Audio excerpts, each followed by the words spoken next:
Praise the Lord. The best wishes to you and your family members in the name of God. దేవుని నామమునకు మహిమ కలుగును గాక. దేవుని నామం పేరట మీకును మీ కుటుంబ సభ్యులందరికీ శుభాభివందనములు. ఈరోజు దేవుని వాగ్దానము. Today God's promise. దేవుని సింహాసనము యొక్క కుడిపార్శ్వమున ఆసీనుడై ఉన్నాడు. హెబ్రీలకు రాసిన పత్రిక 12వ అధ్యాయం 2వ వచనం. He is seated at the right hand of the throne of God. The book of Hebrews chapter 12 verses 2.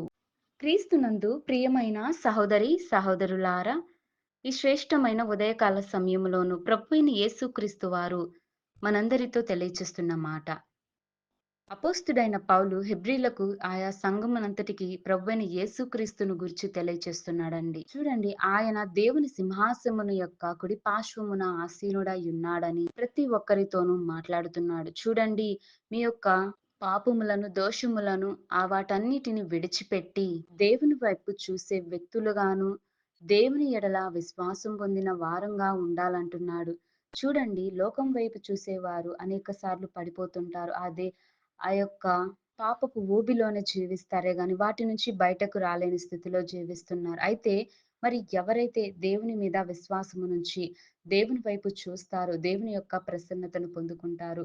దేవుని యొక్క కుడి పార్శ్వమున కూర్చొని ఉన్న దేవుడిని ఎవరైతే చూస్తారో వారు ధన్యులు. కనుకనే దేవుని ఎడల ప్రతి ఒక్కరు ఆయా పరిస్థితుల నుంచి, ప్రతి భారముల నుండి ఆ యొక్క శ్రమలన్నిటిని విడిచిపెట్టి వాటిని తట్టుకునే శక్తి మనం కలిగి ఉండాలి. ఎందుకంటే దేవుడు కూడా అనేక శ్రమలు మన ఎడల పొందుకొని ఉన్నాడు. కానీ దేవుడు ఎప్పుడు వాటికి ఎదురు తిరగలేదండి. ఎందుకంటే దేవుడు వాటిని సహించాడు. వాటిని తట్టుకోగలిగాడు మన కొరకు కేవలం. కనుక అంతటి ప్రేమామూర్తి అయిన ప్రభువైన యేసుక్రీస్తు కొరకు మనము కూడా మన యొక్క శ్రమలను చూసి మనం భయపడకుండా, పరిస్థితులను బట్టి కృంగిపోకుండా ప్రభువైన యేసుక్రీస్తు వైపు చూస్తూ ఆయన యొక్క కృప, ఆయన యొక్క కాపుదలను మనం పొందుకోవాలి.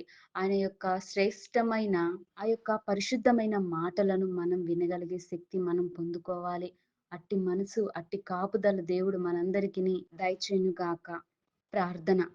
మహోన్నతుడా, సర్వాధికారి, సర్వసృష్టికి అధికారకర్తవైన యేసయ్య, నీ నామమునకు స్తోత్రాలు. ప్రవ్వా, నీకే వందనాలు దేవా. నీవు అత్యున్నత సింహాసనుడి మీద ఆసీనుడవైన గొప్ప దేవుడవు తండ్రి. ప్రవ్వా, మేమంతా నీ వైపు చూడాలి నాయన. ఈ లోకం వైపు చూడకుండా ప్రవ్వా, మా యొక్క కన్నులు లోక తట్టు కాకుండా నీ తట్టు తిరగాలి ప్రవ్వా. నిన్ను నమ్ముకోవాలి, నీ యందు విశ్వాసమునుందాలి. నీ యొక్క పరిశుద్ధమైన వాక్కులు మేము విని మా మనసులు మార్చుకొని దేవా, నీ వైపు తిరిగే కృపా కాపుదలను మాకును ఈ వాక్యం వింటున్న వారందరికిని నీ యొక్క కృప దయచేయమని కోరుతూ యేసయ్య నామమున అడిగి వేడుకొంచున్నాను తండ్రి. ఆమేన్.